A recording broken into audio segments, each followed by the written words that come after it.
Alright, mabsat. Naku po. Ay, mag-uumpisa pa lang ng topic si Attorney Claire. Oh, topic na si Pokis, si Madriaga, at saka si Bong Revilla, at saka Joel. Susunod na kayong mapapakulong. Ita-topic na Attorney Claire yung susunod na makukulong. Agoy. Nako po. Oh, palpak. Oh, nako po. Mga kabsat. Oh. Ilan ang topic na Attorney Claire? Mag-umpisa siya 9-10. Eh, ngayon, mag-umpisa na siya ngayon. Palpak ko, hindi inunang kasuhan ang 2017 flood control project. Walang ginawa si Magalong, mga kabsat, no? O, unang topic niya yan. Ang dami nang nakaabang, mga kabsat. Puntan nga muna natin si Attorney Rene Bueno. Kay Attorney Rene. Kasi hindi pa nag-umpisa si Attorney Claire. Tingnan natin dito.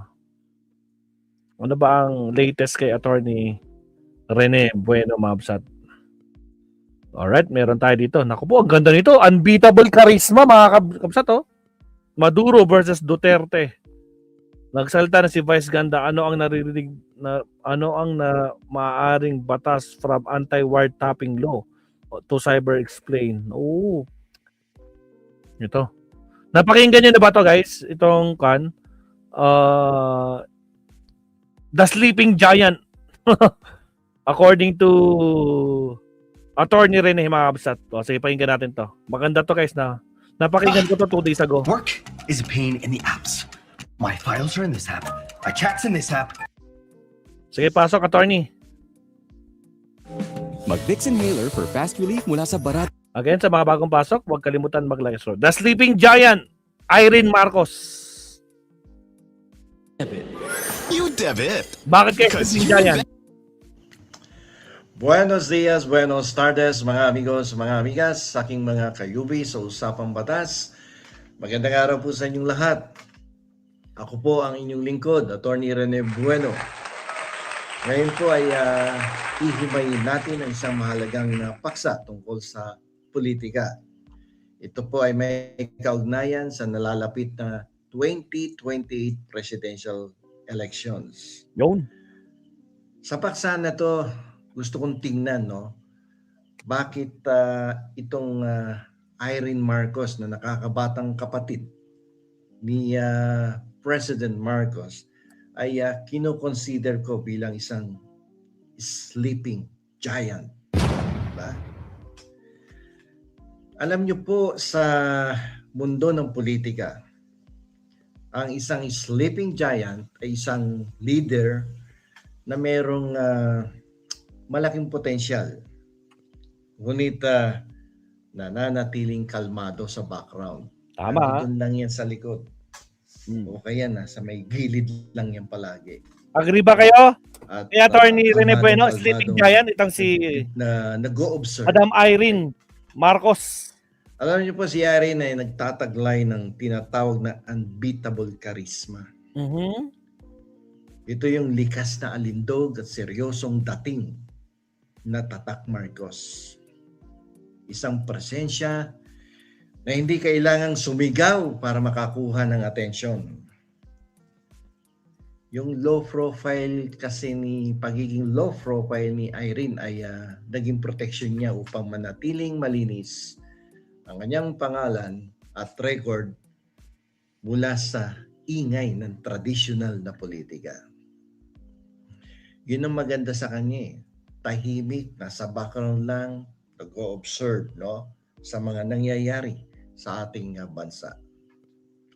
Ang isa pang magandang aspeto na nakikita ko kay Irene Marcos ay nasa kanya yung kombinasyon ng katangian ng Senior Marcos at Junior Marcos eh.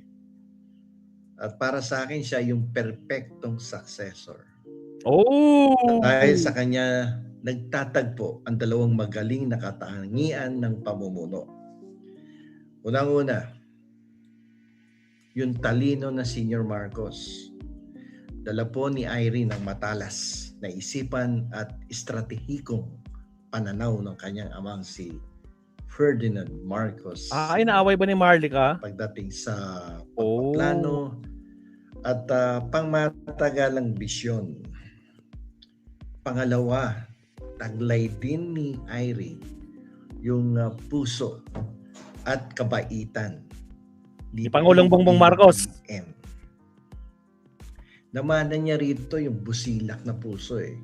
Yung pagiging mapagbigay at mahinahong pagkatao ng kanyang kapatid Hindi nagme-meltdown. na si Bongbong Marcos. Yung kombinasyong ito ng isip at puso ang kailangan upang epektibong mapatakbo ang isang bansa. Bukod yan, malinis ang background at maganda ang edukasyon ni Irene Marcos. Yung kasing kanyang kredibilidad ay hindi lamang hango sa kanyang apelyidong Marcos. Si Irene, hindi katulad ng isang kapatid, ay merong attractive educational at professional background.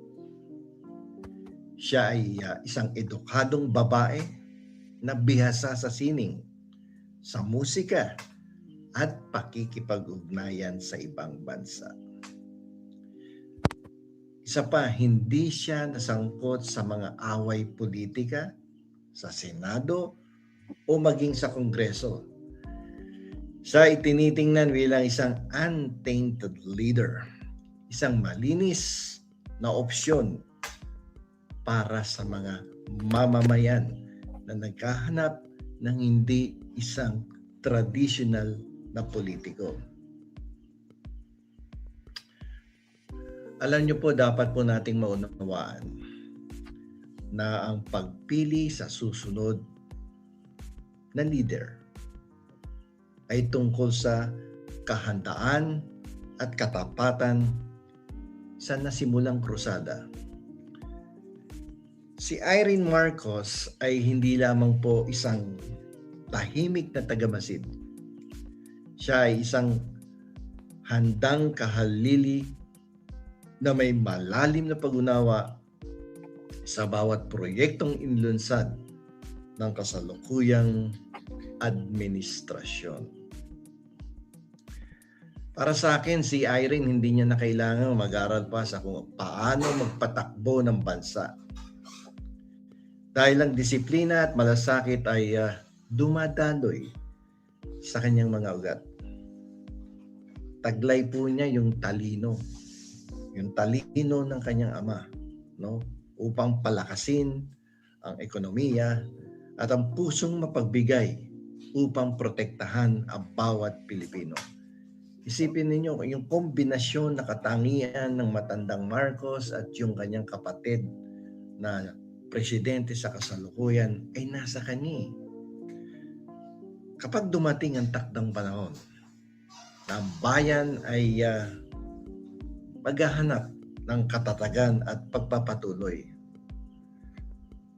nakikita ko na si Irene Marcos yung potensyal, yung isang taong handa, bihasa, at nakalaang ituloy ang tagumpay ng administrasyon tungo sa mas maliwanag na bukas.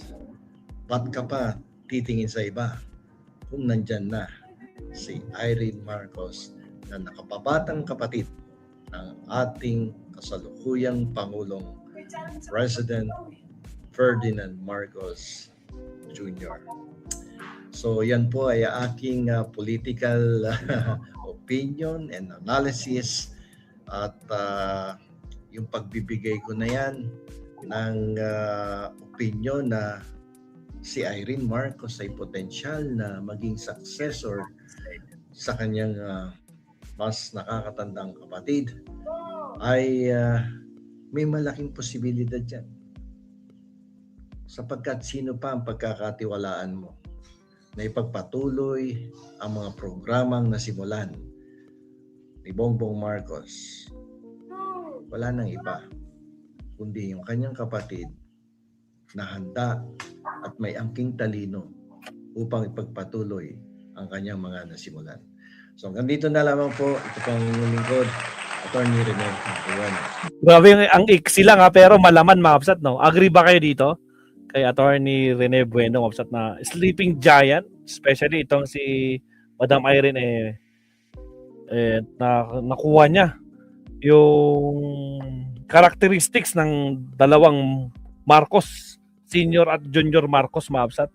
Maganda naman na hamak si Irene compare kay Babalina. Ayun lang. Magkamukha nga sila, 'di ba, ni Pangulong Bongbong Marcos. Ang layo ng mukha sa Bala kayo dyan. Agoy. Well, okay lang siyang maging susunod na leader ng bansa. Pero I doubt kung papasok siya sa politics. Yun lang. Pero sleeping giant nga, di ba, Sir Leonardo, no? Malay natin, di ba? Kasi hanggang ngayon, wala pa. Wala pang pangbato. Di ba? So, let's see ang susunod na kabanata dyan. Alright? Teka lang. Naka-live na ba si Attorney Claire? Kasi dapat naka-live na siya 10 minutes ago eh. Wait lang, check ko lang ah. Maganda yung topic niya eh. Mayor